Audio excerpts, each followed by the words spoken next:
I'm going to present the project that I made here in this video and talk a little bit about it. I will also be joining the live stream tomorrow, but I just thought I would go over what I have here and kind of why I did it. So I chose to focus my project on childhood anxiety and depression. After we had that PowerPoint presentation about mental health disorders in children, I went ahead and did some research on my own and found through the CDC that behavior problems such as anxiety and depression are growing dramatically within our school-age kids and our adolescent kids. Their numbers just keep growing every year, and I really wanted to see if I could try to come up with something, some sort of project to help with that. I also was truly inspired by a young patient that I had in our pediatric rotation. She was a 16-year-old female. I think somebody else in our group also took care of her as well. And I feel like if she had possibly had some sort of outlet to help deal with some of the issues that she was dealing with internally and had some sort of outlet, somebody to talk to, I feel like that could maybe possibly help.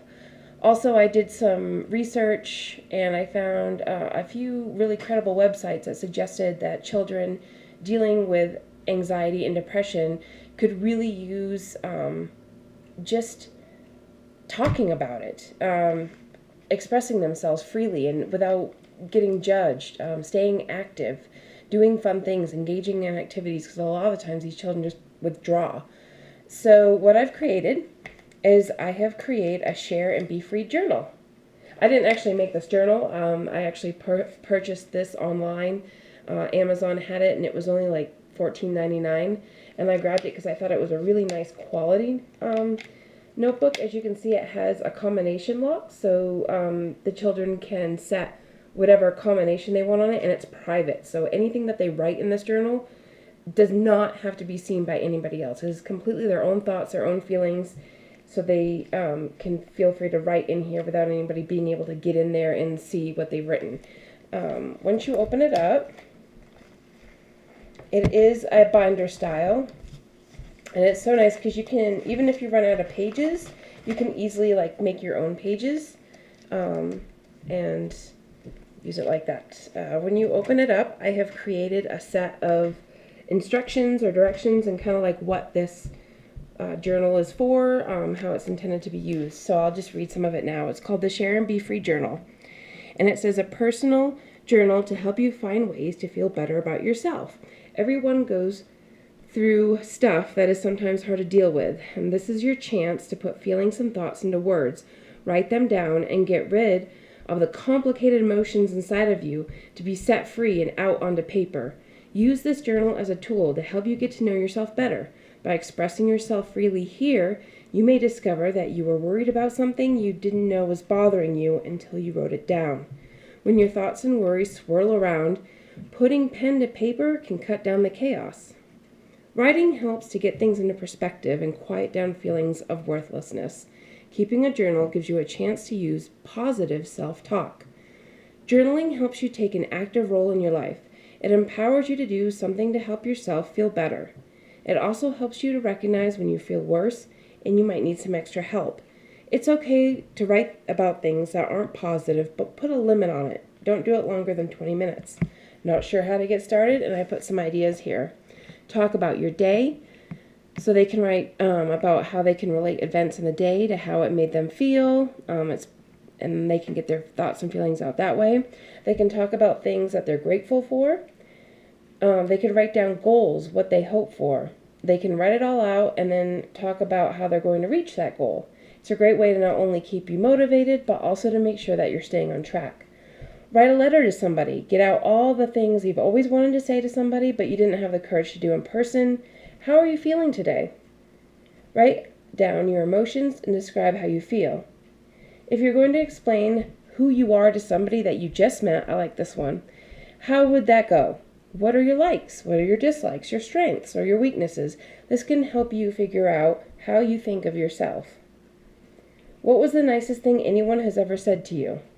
How did it make you feel? And how did that moment play out? Journaling is a great way to revisit a happy memory. Write a message for yourself to read if you're having a bad day. Remind yourself of a happy memory. Point out good things in your life. Write down whatever you think will mean the most to you. So those are all the ideas that I wrote here for kids to get started. On the other side, I just wrote basically just some rules, essentially, on kind of how to keep this journal and the best way that it can work for them. And these are the ideas. So it says here, on the other side, you can keep this journal private or choose to share it with an adult that you trust.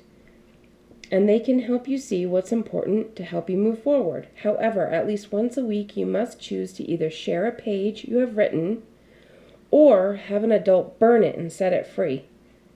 Once you have chosen to either share it or set it free, you may then play a QT card, which is a quality time card. And I'll show you guys those in a minute. So they can play a QT card of their choosing by presenting the chosen card to the adult that they either shared their page with or set their page free. So either way, so if they decide to read the page that they wrote to the adult, or if the adult reads it themselves quietly, or the adult can just not even look at it and just burn the page, and then the child might feel a sense of like, oh, I'm free from those negative thoughts.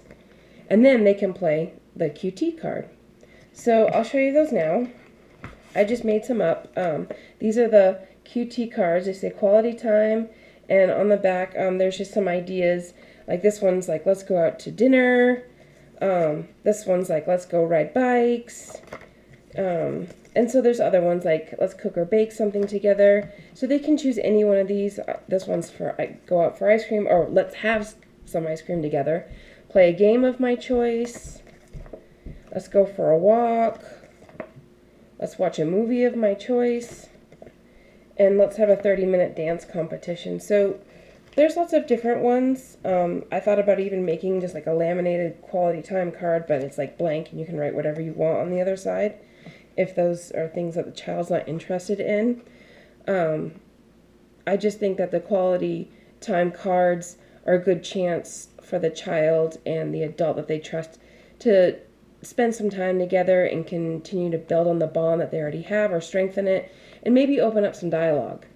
I also wrote in here that it's a good idea to agree between the child and the adult to play these at least once a week and just set at least one day or afternoon or evening aside for them to do this. And I also, in closing, I just wrote quality time cards will just help you share more of your thoughts and feelings, be easier to learn about yourself and how to deal with what you're feeling. Try your best to choose different cards and not the same one over and over. Trying new things can help change your perspective. Above all else, know that you are not alone. Don't be afraid to be yourself. Share how you're really feeling and let yourself be free. So that was just a really fun project, and maybe I'll give it to my daughter to see how she likes it. She's still a teenager. So yeah, thanks for listening.